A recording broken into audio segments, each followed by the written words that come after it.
Bismillahirrahmanirrahim. Assalamualaikum warahmatullahi wabarakatuh. Alhamdulillahirabbil alamin, wassalatu wassalamu ala sayyidina Muhammadin wa ala alihi wa ashabihi ajma'in, amma ba'du. Bapak-bapak, ibu-ibu, para jamaah yang berbahagia, alhamdulillah pada kesempatan kali ini kita bisa melanjutkan kajian kita tentang kitab Ihya Ulumuddin. Pada kesempatan kali ini kita masih pada bab yang kedua dari kitab Al-Ilm, dari juz yang pertama. Pada kesempatan sebelumnya kita sudah membahas tentang apa yang disampaikan oleh Imam Al-Ghazali tentang ulama-ulama fikih yang ternyata juga beliau memahami dengan ilmu-ilmu akhirat atau ilmu-ilmu tasawuf, sebagaimana disampaikan dari 5 madhab besar dalam fikih, yaitu Imam Syafi'i, Imam Malik, kemudian Imam Hanafi dan Sufyan As-Tsauri. Mereka adalah ulama-ulama fikih sekaligus mereka ulama-ulama akhirat. Maka dari pembahasan yang kita bahas kemarin, seyogianya orang-orang yang mengikuti ulama-ulama fikih juga mengikuti kesehariannya dan amal ibadahnya yang dilakukan di luar keilmuannya. Bapak-bapak, ibu-ibu yang dirahmati Allah, pada kesempatan kali ini kita melanjutkan apa yang disampaikan Imam Al-Ghazali tentang Imam Syafi'i. Dikatakan wa amma kaunuhu aliman bi asraril qalbi wa ulumil akhirah fa ta'rifahu minal hikamil ma'surah anhu. Jadi bagaimana Imam Al-Ghazali mengatakan bahwa Imam Syafi'i itu ternyata juga alim di bidang hal-hal rahasia hati dan ilmu-ilmu akhirat. Maka kemudian dikatakan fa ta'rifahu minal hikam, maka Anda akan mengetahui apa yang terjadi pada Imam Syafi'i itu dari hikmah-hikmah yang telah disampaikan. Di antaranya adalah ruya annahu su'ila an riya faqala alal badihiyah. Pada suatu ketika ada satu riwayat mengatakan pada suatu ketika Imam Syafi'i ditanya tentang riya, maka kemudian Imam Syafi'i menjawab dengan tegas, ar-riya'u fitnatun aqadahal hawa khiyalal absari qulubil ulama fanadharu ilaiha bisu ikhtiyarin nufus wa ahbatat a'malahum. Jadi Imam Syafi'i menjawab apa itu riya, sementara Imam Syafi'i adalah ahli fikih dan riya di fikih itu tentu tidak ada ditemukan di sana bab riya. Akan tetapi riya itu akan ditemukan di bab ilmu yang lain atau ilmu tasawuf atau ihya seperti ini. Akan tetapi ternyata Imam Syafi'i bisa menjawab dengan jelas bahwa riya itu adalah fitnah oleh hawa nafsu. Untuk apa? Untuk menghalangi absaru qulubil ulama, untuk menutupi pandangan-pandangan hati para ulama. Dan ketika ulama-ulama itu tergoda dengan riya, maka kemudian jatuhlah apa yang diamalkan. Jadi riya itu, kalau di dalam hadisnya, riya itu seperti api yang membakar kayu bakar. Nah, di sini komentarnya atau pendapatnya Imam Syafi'i, kalau kita simpulkan tidak jauh dari hadis itu, yaitu ketika orang itu terbelut atau terbelenggu oleh riya, maka sia-sialah apa yang dilakukannya. Jadi maka amal yang dilakukan, ibadah-ibadah yang dilakukan seyogianya dihindarkan dari perbuatan riya. Wa qala Syafi'i rahimahullahu ta'ala, dan kemudian Imam Syafi'i juga pernah berkata, idza anta khifta ala amalika al-ujbu fangdur ridam man tadlub. Ketika Anda takut dari perbuatan-perbuatanmu, takut apa? Takut tentang kagum atas perbuatan kita misalnya. Maka lihatlah, kata Imam Syafi'i, obatnya adalah fangdur ridhoman tadlub. cara menanggulangi riya atau ujub itu apa? Dengan melihat ridho siapa yang engkau cari dari amal ibadah kita. Jadi kadang-kadang orang riya itu kan ketika kita berhadapan dengan sesama manusia, ketika kita merasa kita lebih baik dari orang lain dan kemudian bangga diri atau kemudian merasa ini loh saya, itu mungkin akan menghapus amalnya. Lalu bagaimana cara-cara menanggulangi itu?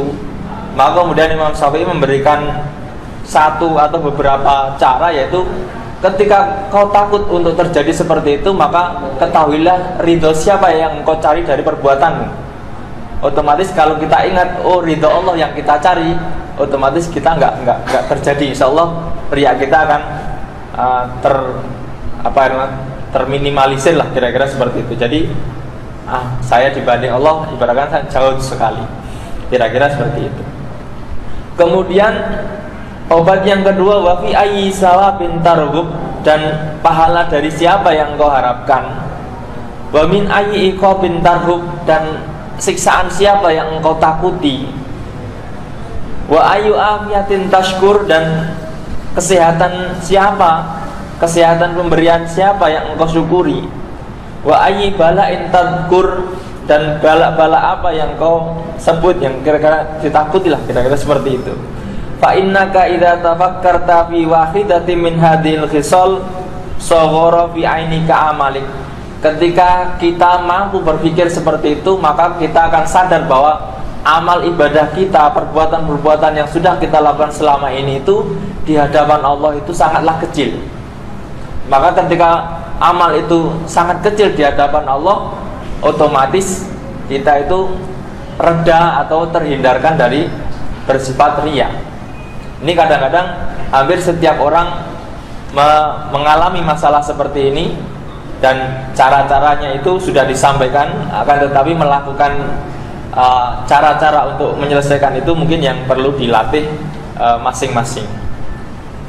Kemudian dikatakan fangdur kaifa taqara haqiqatur riya wa ilajil ujbi wa huma min kibari afatil qalb. Imam Al-Ghazali kemudian mengomentari pendapatnya Imam Syafi'i. Coba lihat betapa Imam Syafi'i itu bisa menyebutkan atau menyampaikan hakikatnya riya dan cara-cara mengobati tentang bangga diri. Jadi tadi adalah hakikatnya riya itu, yaitu seperti api yang membakar kayu bakar. Dalam hadis Nabi dikatakan seperti itu. Akan tetapi diterjemah secara luas, menurut pendapat Imam Syafi'i dikatakan adalah fitnah yang diikatkan oleh hawa nafsu untuk menghalangi pandangan-pandangan hati para ulama. Kemudian dikatakan wahuma min kibari afatil qalb, dan ini dua hal ini, ujub dan riya, adalah bahaya besar atau bahaya yang terbesar, dua bahaya yang besar dari bahaya-bahaya di dalam hati. Wa qala Syafi'i radhiyallahu an, man lam yasun nafsahu lam yanfa'uhu ilmuhu. Imam Syafi'i kemudian juga mengatakan barang siapa tidak menjaga dirinya, maka lam yanfa'uhu ilmuhu, maka ilmunya tidak akan manfaat. Wa qala rahimahullahu ta'ala, man ata'allahu ta'ala bi ilmin nafa'ahu sirrahu. Imam Syafi'i berkata pula, barang siapa yang taat kepada Allah dengan ilmunya, maka akan diberikan manfaat batinnya, atau batinnya akan menerima manfaatnya. Ketika orang mempunyai ilmu dan ilmunya itu digunakan untuk taat kepada Allah, insya Allah batinnya itu akan mendapatkan manfaat dari ilmunya, atau batinnya menjadi terang. Wa qala ma min ahadin illa lahu muhibbun wa mubghid.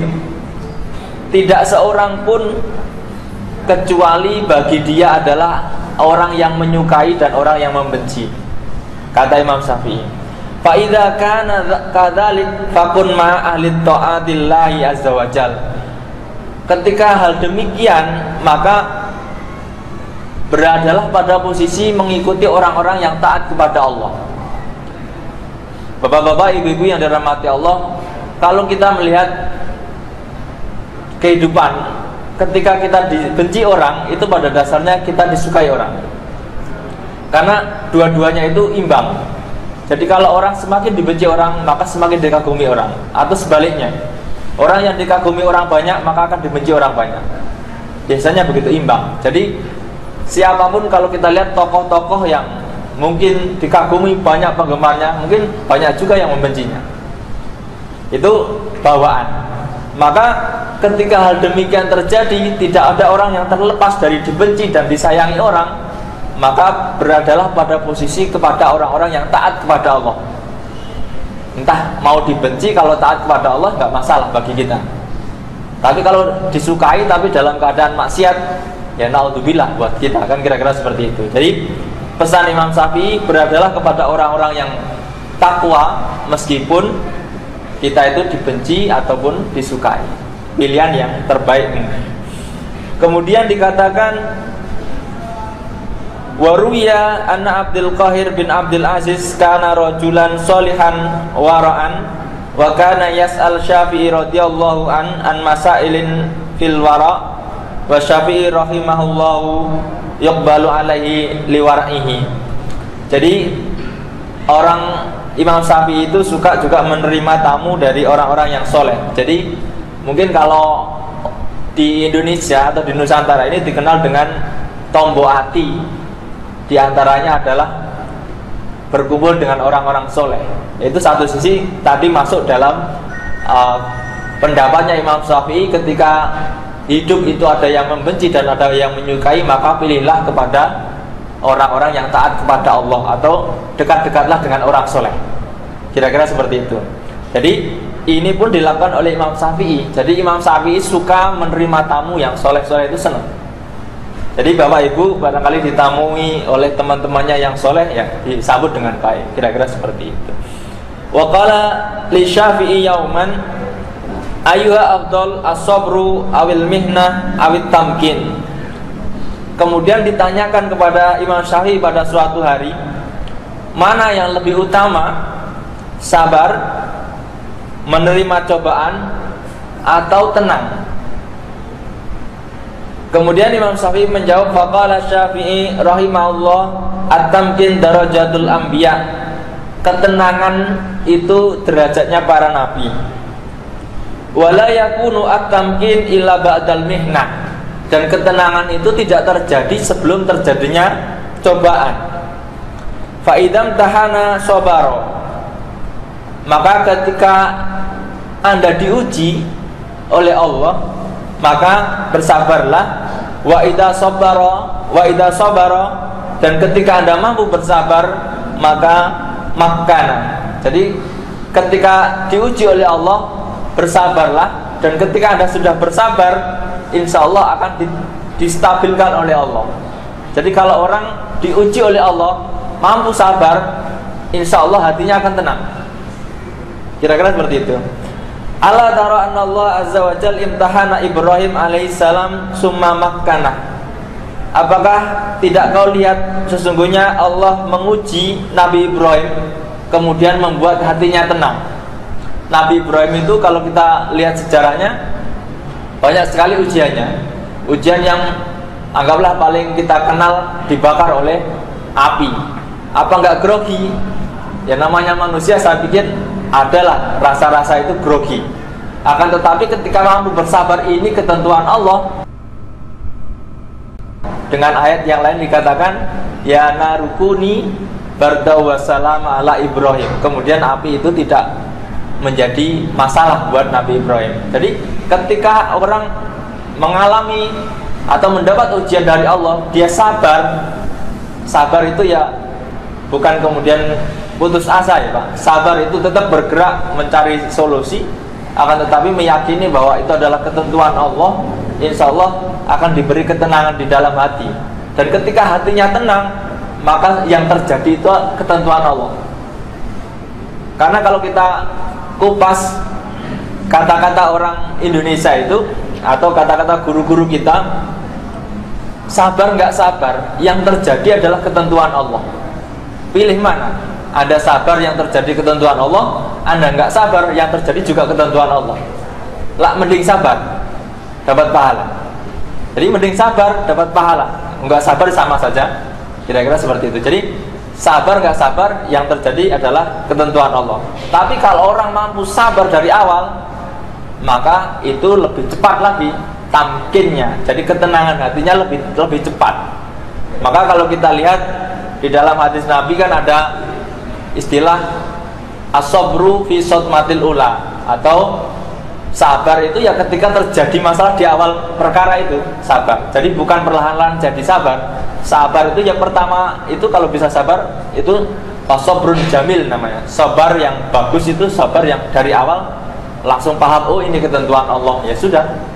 Akan tetapi bukan kemudian meninggalkan, tidak, tetapi menggunakan ikhtiarnya untuk berusaha bangkit lagi. Termasuk mungkin negeri kita yang saat ini sedang dilanda musibah, baik yang musibah sudah langganan maupun yang baru-baru terjadi, atau bahkan yang fenomena-fenomena yang terakhir yang muncul di daerah kita. Hari ini dikabarkan pantai utara Banten itu menyusut atau menyurut sampai 1 kilometer. Entah apa yang terjadi, kita juga belum tahu. Semoga kita semua dijaga oleh Allah dalam keadaan baik, dalam keadaan sehat walafiat. Bapak-bapak, ibu-ibu yang dirahmati Allah, kemudian dikatakan wamtahana Musa alaihi salam summa makkanah. Semua para nabi itu rata-rata diuji dulu, baru diberi ketenangan. Nabi Musa itu diuji dari sejak lahirnya, diuji harus dibuang, harus diikutkan aliran sungai, ditemu oleh Fir'aun, ibaratnya gitu. Jadi kemudian besar, nggak sengaja mukul temennya mati, lari dari Fir'aun sampai Turisina, ketemu calon mertuanya jadi menantu. Kemudian setelah itu disuruh Allah balik lagi ke Fir'aun dakwah. Nabi Musa juga ngeper, saya punya hutang budi sama Fir'aun, kira-kira seperti itu. Akhirnya apa? Ketika sudah dilatih oleh Allah, akhirnya juga berani juga, kira-kira seperti itu. Kemudian wamtahana Sulaiman alaihi salam summa makkanah wa atahu mulka. Sulaiman pun diuji sebelum dia diberi kerajaan. Wamtahana Ayub alaihi salam summa makkanah. Nabi Ayub ya diuji.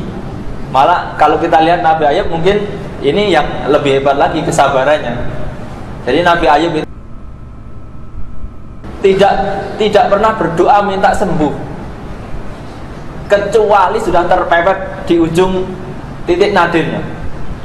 Jadi dia itu sudah paham dari awal ini kehendak Allah. Jadi nggak minta sembuh cepet-cepet kan. Beda dengan kita. Kalau kita itu baru sakit sedikit, ya Allah sembuhkan gitu. Nggak sabarnya Masya Allah. Kalau Nabi Ayub itu enggak, ini ketentuan dari Allah, sudah dijalani terus, ibadahnya enggak kurang. Habis tinggal lidah sama hatinya yang mau dirusak oleh setan. Dalam artian akidahnya mau dirusak oleh setan, kemudian baru berdoa. Animasannya syaiton, ya doanya seperti itu di dalam Quran ada dua, animasannya syaiton dan animasannya dur.